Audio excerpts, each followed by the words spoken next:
తండ్రి కుమార పరిశుద్ధాత్మ దేవునికి వందనాలు స్తోత్రాలు చెల్లించుకుంటూ దేవుడి దినమందు మనకిచ్చిన వాక్యము కొరింథీయులకు రాసిన 2వ పత్రిక 6వ అధ్యాయము 17వ వచనం చదువుకుందాం. నేను వారిలో నివసించి సంచరింతును, నేను వారి దేవుడనై యుందును, వారు నా ప్రజలై యుందురు. కావున మీరు వారి మధ్య నుండి బయలువెడలి ప్రత్యేకముగా ఉండుడి. దేవుడి వాక్యం ద్వారా మనల్ని దీవించునుగాక.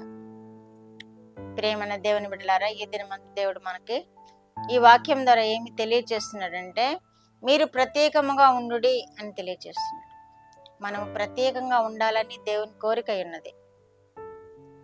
ఎందుకంటే ఆయన చేత ఏర్పరచబడిన వారు, ఆయనను ఎరిగి ఆయన హృదయం హత్తుకుని ఉన్నవారు ఎలా జీవించాలి అని ఇక్కడ వాక్యం తెలియజేస్తుంది. జీవము గల దేవుని ఆలయమై ఉన్నారు మీరు అంటున్నాడు ఇక్కడ దేవుడు. అందుకు దేవుడు ఇలాగ సెలవిచ్చుచున్నాడు, నేను వారిలో నివసించి సంచరించేదను. దేవుడు ఏర్పరచుకున్న మన మధ్య ఆయన నివసించి సంచరిస్తాను అంటున్నాడు. ఆయన నివసించే దేవుడు, మనతో పాటు ఉండే దేవుడు, మనకు ధైర్యం ఇచ్చే దేవుడు, మనల్ని కాపాడే దేవుడు, మనకి ముందు నడిచే దేవుడు. అందుకనే నేను వారిలో నివసించి సంచరించుదును అని వాక్యము మనకి తెలియచేస్తుంది. నేను వారి దేవుడనై యుందును, వారు నాకు ప్రజలై యుందురు అంటున్నారు. ఆయన మన దేవుడు, మనం ఆయన ప్రజలముగా ఉన్నామని మరి ఒకసారి ఈ వాక్యం ద్వారా మనం తెలుసుకుంటున్నాము. కనుక మీరు వారిలో నుండి ప్రత్యేకంగా ఉండుడి అంటున్నాడు. కావున మీరు వారి మధ్య నుండి బయలువెడలి ప్రత్యేకముగా ఉండుడి. ఎవరి మధ్య? దేవునిని ఎరుగని వారి మధ్య బయలు వెడలి ప్రత్యేకంగా ఉండుడి అంటాడు. వారు కూర్చున్న చోట మనం కూర్చోకూడదు, వారు చేస్తున్న పనులు మనం చేయకూడదు, వారు నడుస్తున్న విధముగా మనం నడవకూడదు. ప్రత్యేకింపబడిన జనముగా మనం జీవించాలని వాక్యం మనకు తెలియజేస్తుంది. దేవుడి విధముగా మనకి తెలియజేస్తున్నాడు. ప్రత్యేకముగా ఉండుడి. మనము దేవుణ్ణి చూపించాలి. మనము అన్యుల వల్లే ప్రవర్తించినట్లయితే మన దేవుణ్ణి మనం చూపించలేము. మనతో పాటు దేవుడు ఉండడు. అన్యుల వల్లే జీవించినప్పుడు, అన్యుల యొక్క ఆచారాలను అనుసరించినప్పుడు, అన్యుల వల్లే మనము దేన్నైనా విగ్రహముగా చేసుకుని ఆరాధించినప్పుడు దేవుడు మనలో ఉండడు, మనతో ఉండడు. వారిలో నుండి ప్రత్యేకంగా వెల్లుడి అంటున్నాడు, బయలు వెల్లుడి అంటున్నాడు.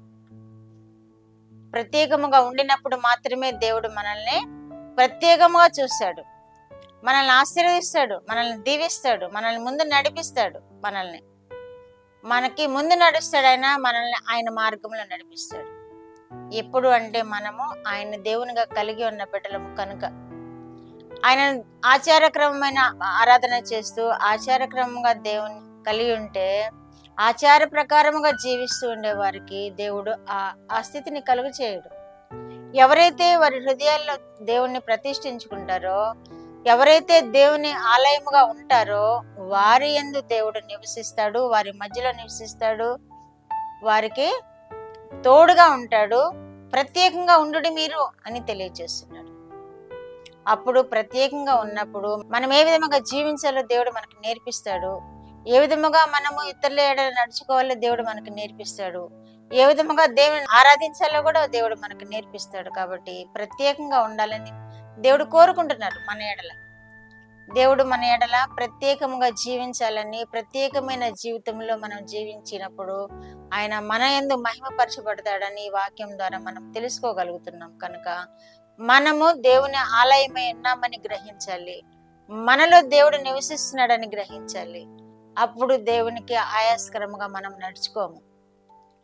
మనం ఎప్పుడైతే మనము దేవుని ఆలయముగా ఉన్నామని జ్ఞాపకం చేసుకుంటూ దేవుని కొరకు జీవించామో అప్పుడు దేవుడు మనల్ని నడిపిస్తాడు, మనల్ని సంతోషింపజేస్తాడు, మనల్ని ఆనందింపజేస్తాడు, ఆయన మార్గములో మనల్ని నడిపిస్తాడు. ఈ లోకస్తులతో మనము ప్రత్యేకముగా జీవించే విధానం మనకు నేర్పిస్తాడు. ప్రత్యేకమైన జీవితం కోరుకుంటున్నాడు ఆయన బిడ్డలు. అందుకే ఇజ్రాయేలీలను కూడా దేవుడు ప్రత్యేకపరుచుకున్నాడు కదా. మనము కూడా దేవుని యేసుక్రీస్తు రక్షకుడిగా అంగీకరించిన మనము కూడా ఈ అన్యుల మధ్యలో ప్రత్యేకముగా జీవించాలి, వారిలో వేరే జీవించాలి. ప్రత్యేకంగా వారిలో నుండి బయలు వెల్లుడి అంటున్నాడు. వాళ్ళు ఎక్కడెక్కడ ఉంటారు?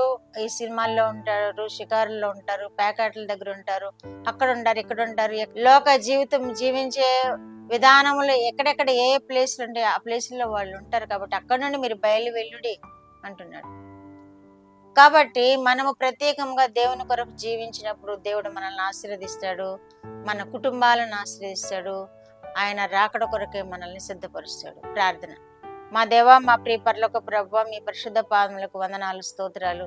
మా రక్షకుడు యేసయ్య స్తోత్రములు, పరిశుద్ధాత్మ దేవ స్తోత్రములు. ఇచ్చిన వాక్యము కొరకు స్తోత్రములు ప్రభువా. బిడ్డలు నాయనా, మీ కొరకు ప్రత్యేకింపబడిన జనముగా నాయనా జీవిస్తున్న వారిని మీరు దీవిస్తున్నారు, ఆశీర్వదిస్తున్నారు, వారితో మీరు ఉంటున్నారు.